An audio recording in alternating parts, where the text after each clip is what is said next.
last Super Bowl was played right here. Jason, tell me it was a classic. Classic game.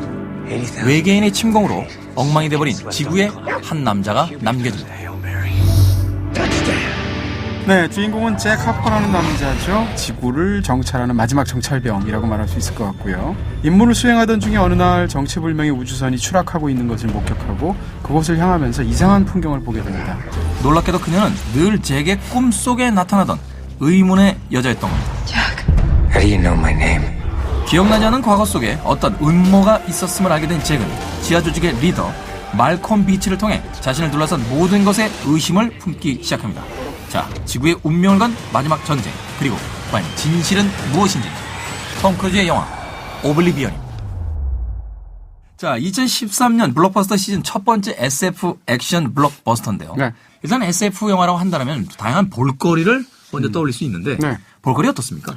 볼거리도 여러 가지 볼거리가 있겠죠. 우리가 생각하는 이제 볼거리가 막 물량 공세하는 볼거리. 네. 예를 들면 뭐 트랜스포머라든지. 최근으로 올수록 점점 더 물량 공세로 나가게 되죠. 그렇죠. 이 영화는 이런 영화를 생각하시면 안 될 것 같고요. 오히려 봄, 가을쯤에 나오는 굉장히 특색 있는 스타일이 아주 좋은 그런 SF 소품? 예를 들면 이 영화에서 저는 제일 좋았던 장면이 그 오토바이를 혼자 타고서 이렇게 그 황량한 그 황야 거의 뭐 폐허가 된 거기를 달리게 되는데 그걸 롱쇼트로 부감으로 잡는 걸 보면 네. 굉장히 아름다워요. 역설적으로. 물론 이런 이미지만 있는 것이 아닙니다. 또 미래적인 감각을 동원하고 있는 또 여러 가지 아이템들이 등장을 해요. 네. 이 버블쉽이라는 것이 또 이 영화 속에서 가장 멋진 그 장비 중에 하나인데 타고 다니는. 그렇죠. 정찰병인 잭 하퍼가 이제 스카이 타워에서 지상으로 내려올 때 주로 쓰는 교통수단이죠. 네. 이게 무려 무게만 2톤이고요. 제작하는 데만 4개월이 소요됐어요. God, that's beautiful. Come on. 또 SF니까 그냥 갈 수는 없죠. 뭐 하나 좀 나와줘야 되잖아요. 드론. 유일하게 그 파괴적인 어떤 볼거리. 사실 이 영화가 큰 규모가 아니라는 게 가장 장대한 클라이맥스에서조차 드론 3개 나오는 게 끝이에요. 근데 이 드론이라는 것 자체가 일단 굉장히 잘 만들어졌고요. 디자인이 굉장히 잘 됐고 예를 들어서 탐 크루즈가 적인지 아군인지를 확인하기 위해서 딱 스캔하는 모습이라든지 이런 것들이 실제로 보면 그것이 기계임에도 불구하고 그것 자체가 눈처럼 보이기도 하고 눈알 혹은 생물체처럼 보이기도 해요. 유기체처럼 이런 것들이 영화 속에서 굉장히 세팅이 잘 돼서 액션이 좀 참 단단한 액션이라고 말할 수 있겠죠. 그런데 이 영화에서 한 가지만 더 붙인다면 집 세팅이 너무 예뻐요. 네, 스카이 타워라고 하죠. 허공에 떠서 이제 딱 두 사람만 사는 그런 집이 있는데 그걸 원해. 근데 통유리라서 밖에서 다 보이긴 하겠더라고요. 근데 사람이 없으니까. 밖에 아무도 없잖아. 아무도 없으니까. 이런 집 하나 주면 둘이 사네. 정말? 네. 정말로요? 남자 둘이서. 네.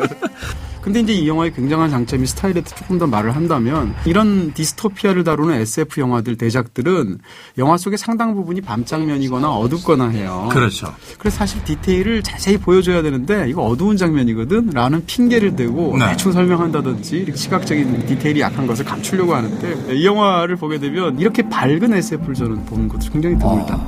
해상도가 굉장히 높고요. 대부분이 낮 장면이에요. 그런 면에서 본다면 이 영화는 스타일과 비주얼로 자신 있게 스스로가 승부를 하려고 하는 그런 영화죠. 역시 이 배우들의 이야기 또 안 할 수 없습니다. 네네. 이 톰 크루즈가 줄리아로 등장하는 올가 쿠릴렌코와는 영화를 찍다가 가까워져서 급기야 삐리리. 네, 최근에 여러 업사가들에 의해서 핑크빛 소문이 또 들려오기도 하는데 네. 저는 개인적으로 이 빅토리아 역을 맡았던 안드레아 라이즈보로를 좀 이야기해보고 싶어요. 줄리아가 등장한 뒤에 조금씩 잭 하퍼가 현실에 대한 것들을 그 인식하기 시작하자. 그렇습니다. 그 천해지는 표정들이 몇 번 등장하거든요. 눈빛이 내가 보기엔 진짜 사랑입니다. 근데 그 두 여배우가 당연히 물론 이 영화 속에서도 이제 상당히 중요한 역할을 했지만 역시 톰 크루즈 얘기를 해야겠죠. 톰 크루즈. 근데 사실 이번 영화를 보면서 제가 딱 떠올랐던 영화가 있습니다. 그게 아웃사이더라는 영화예요. 아웃사이더. 당시 제일 잘 나가는 젊은 남자 배우들 총출동시켜서 브래드팩이라는 말 자체가 유행하기도 했었죠. 그렇죠. 네. 맷 딜런이 있었고요. 네. 에밀리오 에스테베스 같은 배우들도 있었고. 로브로우도 있었고요. 이렇게 같이 스포트라이트를 엄청나게 받았던 수많은 그런 청춘 스타들이 있는데 이 사람들이 지금 다 사라졌어요. 근데 톰 크루즈는 30년째 이런 블록버스터 오락 영화의 주연을 맡고 있거든요. 무엇보다도 연기를 잘하기도 하고 뭐 외모에 대해서는 말할 것도 없고 작품 전체를 보면 시야라든지 영화 전체를 만들어내는 능력이라든지 이런 모든 면에서 톰 크루즈는 진짜 대단한 배우인 것 같아요. 자, 그럼에도 불구하고 이 오블리비언을 보고 나서 많은 관객들이 조금 지루했다. 이 초반에 1시간가량의 분량이 너무 속도가 느렸다 하는 이야기들을 하고 있거든요. 그렇죠. 이 영화의 전반부는 시종일관 이제 티징이라고 그러죠. 사람을 이렇게 뭔가 보여줄 듯, 그 다음에 뭔가의 중요한 것을 묘사할 듯 궁금하게만 만들면서 간질간질하면서 1시간 동안 계속 진행하니까 밀도가 좀 많이 떨어지고요. 네. 반대로 뒤에 1시간은 이제 그동안 감춰둔 얘기를 풀어내느라고 정신없는데 특히나 어떤 그 사건이 벌어지고 그 사건에 대한 진실을 알게 될 때 그것이 계속되는 장면과 어떤 장치를 통해서 알려지는 게 아니라 I've been watching you, Jack. The people you work for lied to you. 말콤 비치가 어느 날 이 잭 하퍼를 찾아와서 정말 너무 친절하게 스토리 요약을 했죠. 스토리의 요약을 구강으로 펼쳐주니까. 네. 그리고 또 그 이야기가 굉장히 독창성이 약한 이야기거든요. 저는 이렇게 얘기하고 싶어요. 이야기가 부족하다기보다 이야기의 스킨십이 약하다고 얘기하고 싶은데. 스킨십 좋아하죠. 네.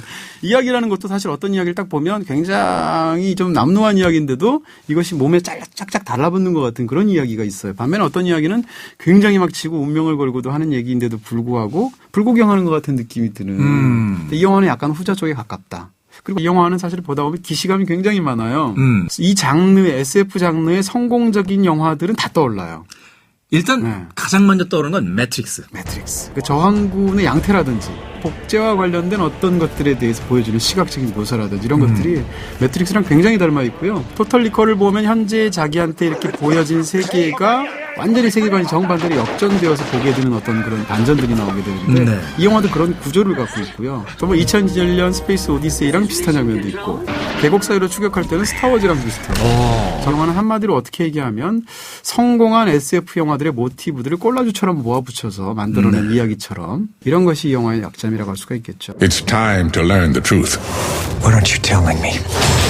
자, 그렇다면 SF의 외피를 빌려와서 기억과 망각이라는 인간 본연의 이야기를 다루고 있는 이 오블리비언, 과연 그 별점과 한 줄 정리 어떨지 만나보겠습니다.